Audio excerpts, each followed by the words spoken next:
Hi guys, welcome back to my channel that is target success.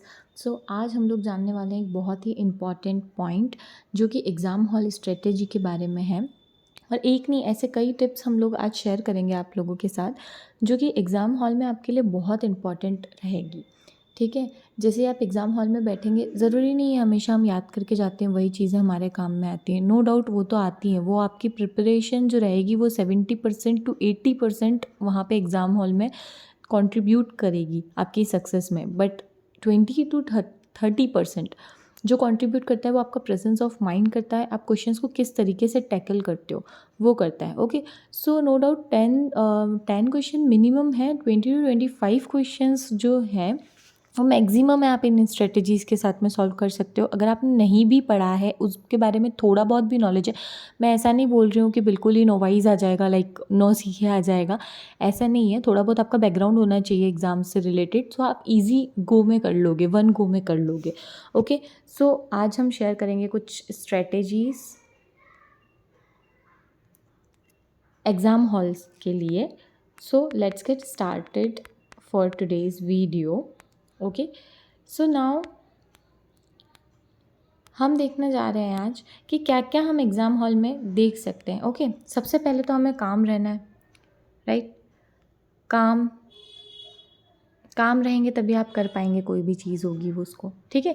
Second thing जो है important, आपको patience रखने होंगे। ओके, 100 क्वेश्चंस रहते हैं, आप 100 में से आप स्टार्टिंग के कुछ उठाओगे, हो सकता है मे बी पॉसिबल आपको ना आए, ठीक है। P4 पेशेंस है, पेशेंस आपको रखने होंगे, क्योंकि अगर आपने पेशेंस नहीं रखे तो आप बहुत सारे क्वेश्चंस आप ऐसा होगा कि हड़बड़ी में गलत कर दोगे। ओके, सिली मिस्टेक्स कर दोगे। थर्ड पॉइंट जो है, वन गो में क्वेश्चंस को नहीं करना है। ओके, वन गो में केवल वो करो, don't go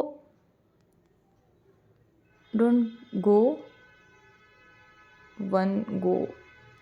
okay, like go, I hope you understand. एक ही बार में सारे क्वेश्चंस को अटेम्प्ट नहीं करना है, आपको एक एक क्वेश्चन देख करके मतलब विद इन सेकेंड्स, अगर आता है तो गुड, नहीं आता है तो skip it, art of skipping.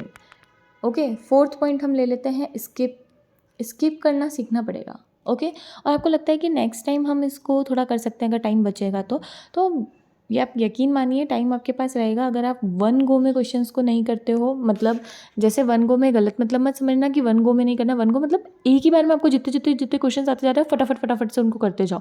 जो नहीं आ रहे हैं उनको स्किप करो, उनको छोड़ दो, उनको बार बार मत ले, ठीक है। और अगर आपको आ रहे हैं क्वेश्चंस तो आप उनको करो, टाइम दो क्वेश्चंस को पर्टिकुलरली, ठीक है। और ऐसा नहीं है कि आपको ऐसे ही टाइम देना है, आपको अच्छे से क्वेश्चंस करने हैं, राइट। सो हमने देखा क्या क्या हमने सीखा, काम रहना है, पेशेंस रहना है, वन गो में क्वेश्चंस को नहीं करना है, जो आता है सबसे पहले उसको करो, बाकी क्वेश्चंस को स्किप मारो, ठीक है। 10 सेकेंड्स आप पढ़ने के लिए लो, max to max 10 seconds. 10 seconds में आपको पता चल जाएगा आपको कोई क्वेश्चन आ रहा है या नहीं आ रहा है, ठीक है। और जब आप सेकेंड गो में क्वेश्चंस को लोगे, मतलब एक रीडिंग में आपने क्वेश्चंस कर लिए, सपोज दैट आपने एक रीडिंग में मिनिमम हम लेते हैं 40 क्वेश्चंस अटेम्प्ट कर लिए। ओके, नाउ आपके पास, मैं आपको कह रही हूँ वन गो में अगर आप नहीं करते 15 मिनट्स कम से कम आपके पास ईजीली रहेंगे क्वेश्चंस को करने के लिए, जब आप दूसरी बार थॉट लेंगे तब। अब दूसरी बार में क्या होगा ना, आपको पता होगा कि इतने क्वेश्चंस तो हो चुके हैं, दूसरे क्वेश्चंस उठाते हैं। तो जब दूसरे क्वेश्चंस आप उठाओगे, मेनली मैं बात करूँ इंग्लिश और इनकी, जो भी सब्जेक्ट आपका स्ट्रॉन्ग है, ठीक है, आइदर इट इज़ मैथ्स, और ये अगर मैथ्स में एक बार में क्वेश्चन नहीं बना, उसको ज़्यादा टाइम लग रहा है करने में, तो उसको स्किप करो। आपको लग रहा है इंग्लिश के मैटर में आप इंग्लिश में मार्क्स बहुत बूस्ट कर सकते हो, आप 10 मार्क्स बूस्ट कर सकते हो। मैंने स्ट्रेटेजी आपको बताई है, आप उसको फॉलो करेंगे तो, मैंने वीडियो में ऑलरेडी शेयर करी है, आगे मैं और शेयर करती जाऊँगी, ठीक है। आप उसको क्वेश्चंस को कुछ देखिए, आप स्टेटमेंट वाइज देखिए, अगर उसमें नहीं सूट हो रहा है वो, मतलब नहीं लग रहा है आपको, कुछ होते हैं ना जैसे वॉकेब के भी, अगर आपको वॉकेब नहीं पता होती है तो ऐसा सिनोनिम दिया हुआ है, और ऐसे 3 वर्ड्स होंगे जो बिल्कुल ही नेगेटिव सेंस में जा रहे होंगे, और एक वर्ड ऐसा होगा जो पॉजिटिव सेंस में जा रहा होगा, तो आप कर लो उसको टिक। और अगर आपको लग रहा है कि 50-50 है, 2 वर्ड्स पॉजिटिव में जा रहे हैं, 2 वर्ड्स नेगेटिव में जा रहे हैं, तो मैं बोलूँगी chance low, just because 0.25 negative marking है, 0.25 नेगेटिव मार्किंग है, 1/4, राइट।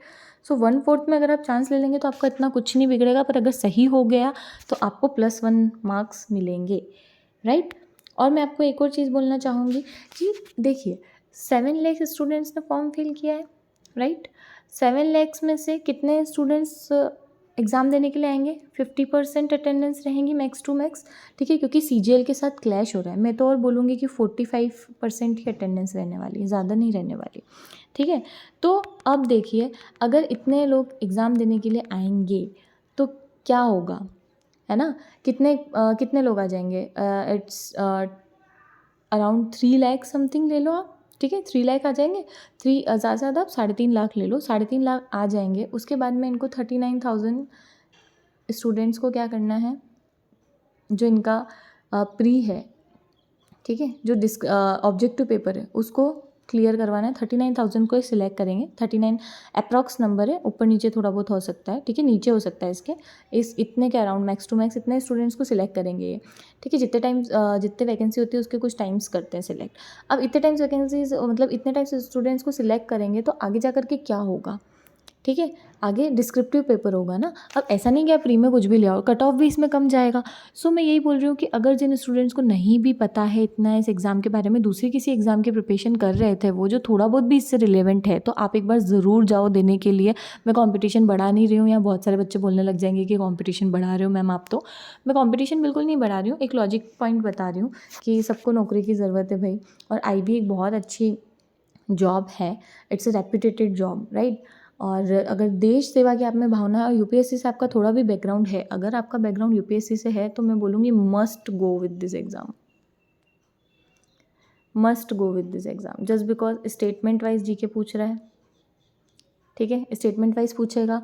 उसके बाद में करंट अफेयर्स, आपके 40 मार्क्स है ना उसमें, तो 40 में से आप ले लो, आपके 30 कहीं नहीं गए UPSC वालों के, ठीक है। बच्चे हुए जो इंग्लिश में तो आप थोड़ा बहुत तो कर लोगे, इंग्लिश, रीजनिंग, ठीक है। मैथ्स वीक होती है UPSC वालों की थोड़ी बहुत, जो कुछ बैकग्राउंड के नहीं होते मैथ्स बैकग्राउंड से, राइट। सो आप देखिए, अब पेपर को अटैम्प्ट करिए, सब्जेक्ट वाइज बिल्कुल मत करना कि आप पहले मतलब ऐसे कर रहे हो, सब्जेक्ट वाइज वन गो में करिएगा, ऐसे वन गो में कि सब्जेक्ट वाइज ऐसे उठाना है। सबसे पहले हमको लेना है सब्जेक्ट वाइज का भी मैं बता देती हूँ आपको। फर्स्ट अटैम्प्ट आप लो, आप ले सकते हैं आइदर इंग्लिश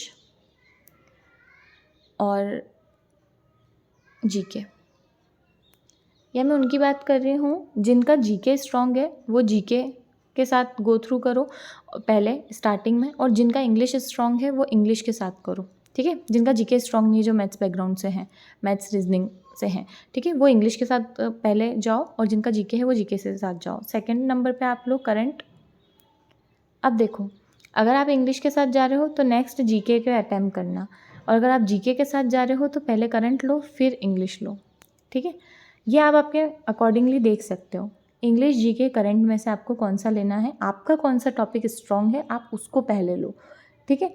उसके बाद में आप लेंगे रीजनिंग, ठीक है, 4th पे आ जाएगा रीजनिंग। देन 5th आप लेंगे मैथ्स, क्योंकि क्या होता है ना, अगर मैथ्स हम सबसे पहले ले लेते हैं या मैथ्स को पहले करने लगते हैं तो हमको क्वेश्चन लगता है कि यार इसको निकाल लेंगे, इसको बन जाएगा, और पता ही नहीं चलता है कि टाइम कितना चला गया है, ठीक है। सो सबसे पहले मैथ्स नहीं उठानी, मैथ्स आप लास्ट में रखो, और लास्ट में भी ऐसा कि हम वन गो में पेपर नहीं कर रहे हैं, राइट। तो हमारे पास टाइम रहेगा, 15 मिनट्स हम लेके चल रहे हैं। आप एक बार मेरे मानने पर एक बार मॉक इस तरीके से अटैम्प्ट करके देखिए, अगर जिसका भी नंबर ऑफ़ अटैम्प्ट कम हो रहा होगा, बहुत सारे बच्चे बोलते हैं कि नंबर ऑफ़ अटैम्प्ट हमारा 40 to 50 तक ही जा पा रहा है, हम इतना कर ही नहीं पा रहे हैं अटैम्प्ट, ठीक है। आपको इस स्ट्रेटेजी को फॉलो करने के बाद आपके अटैम्प्ट 60 से 70 की रेंज में पहुंच जाएंगे। आप एक बार ट्राई करके देखना। और ये स्ट्रेटेजीज़ जितनी वीडियो डलती है, चलो अभी तो ये मैंने डाली है, जितनी भी वीडियोस डलती हैं स्ट्रेटेजीज़ की, आप उनको फॉलो करने के, आप उनको ब्लाइंडली फॉलो मत करो एग्ज़ाम हॉल में जा कर के, ठीक है। Don't blindly follow, don't follow blindly. देखिए, मैं मेरे वीडियो के लिए भी यही चीज़ बोलूँगी, मेरा नया चैनल है, बट इट डजंट मीन कि मैं एक्सपीरियंस नहीं हूँ। मैं ऑलरेडी ऑफलाइन कोचिंग इंस्टीट्यूट मेरे लोकल एरिया में मैं पढ़ा रही हूँ कॉम्पिटिटिव एग्ज़ाम्स के लिए। मैंने खुद ने भी क्वालिफाई करे हैं बहुत सारे कॉम्पिटिटिव एग्ज़ाम्स। सो इंट्रोडक्शन तो मैं बाद में भी देती रहूँगी। अभी बहुत इंपॉर्टेंट और बहुत ही ज़्यादा कम टाइम है एग्ज़ाम 16 से, जिसका है 17 18, 3 दिन ही एग्ज़ाम होने हैं, ठीक है। मेरी स्ट्रेटेजी हो चाहे किसी की भी स्ट्रेटेजी हो, आप ब्लाइंडली फॉलो मत करो, आप उसको एग्ज़ाम हॉल में डायरेक्ट फॉलो मत करो। आप देखो आपके ऊपर कौन सी स्ट्रेटेजी सूट होती है, ठीक है। तो वो कैसे पता चलेगा, वो पता चलेगा मॉक देने से, राइट। मॉक टेस्ट अटैम्प्ट करना कोई सी भी स्ट्रेटेजी फॉलो करने से पहले, ओके। और just last thing is believe in your self.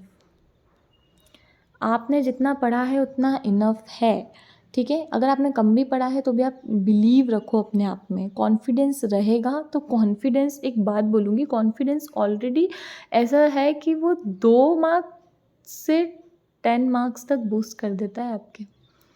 और बिना कॉन्फिडेंस के अगर आपने कितना भी पढ़ा है तो आपके 2 से 10 नंबर कट जाएंगे, ठीक है। और ये 2 नंबर कम लग रहे होंगे, बट जब कट ऑफ निकलता है ना तो 2 नंबर के लोग पॉइंट से भी रहते हैं। I hope you got my point, okay. और सबसे पहली बात, आप अपना मॉक में आप देखोगे कि आपका स्कोर ये जा रहा है वो जा रहा है, स्कोर से डिमोटिवेट मत हो, मॉक ऑलरेडी टफ बनाया जाता है, ठीक है। सो आप कर सकते हो, आपका कंपटीशन खुद के साथ है। आप अपनी प्रीवियस प्रोग्रेस देखो कि मैं इतना कर पा रहा था, कर पा रही थी, अब उससे ज़्यादा हो पा रहा है, ठीक है। और एक बार आप गो थ्रू करो इस स्ट्रेटजी के साथ, और एग्ज़ाम टाइम में अगर आपको ये फॉलो करती है तो do like my video and subscribe to my channel, okay. And अगर नहीं करती है तो नो डाउट आप मत करिएगा, वैसे ऐसा होगा नहीं कभी, बट मॉक में आप एक बार इस स्ट्रेटजी के साथ जाके देखिए। एंड मेरे जो कुछ वीडियोज़ हैं, मैंने बताया स्पेसिफिकली इंग्लिश के लिए, तो इंग्लिश के लिए मैंने 2 से 3 वीडियो डाले हैं, आप उनको ज़रूर देखो। आपको पता चल जाएगा, जो तरीके बता रही हूँ ना मैं, आर्ट ऑफ स्किपिंग और किस तरीके से करना है या क्या करना है, ठीक है। सेक्शनल्स मैंने डाले हैं उस पर यूट्यूब मेरे चैनल पे, सो आप ज़रूर देखिएगा। Thanks for watching and all the very best. इससे पहले, एग्ज़ाम से पहले भी मैं आपको कुछ एक मोटिवेशन वीडियो ज़रूर डालूँगी, क्योंकि मोटिवेशन होगा तभी कॉन्फिडेंस आएगा, राइट। जब रणभूमि में उतर जाते हैं तो युद्ध करना ही है ना। हथियार नहीं डाल देने एक आधे ऐसे क्वेश्चंस देख करके। अगर आपको 50% कुछ पेपर भी लगे कि भाई मेरे से नहीं बन पा रहा है, 50% ही नहीं बन पा रहा है, 50% में मैं क्या कर लूँगा, 50, 45, 50 कट ऑफ चली गई तो okay. So don't get demotivated at this time, you will require high level of motivation. Surrounding अच्छी रखो अपनी, क्लीन इन्वायरमेंट रखो, क्लीन माइंड रखो, गुड एंड पॉजिटिव थाट से आप अपने माइंड को फिलअप करो daily, okay. Thanks for watching.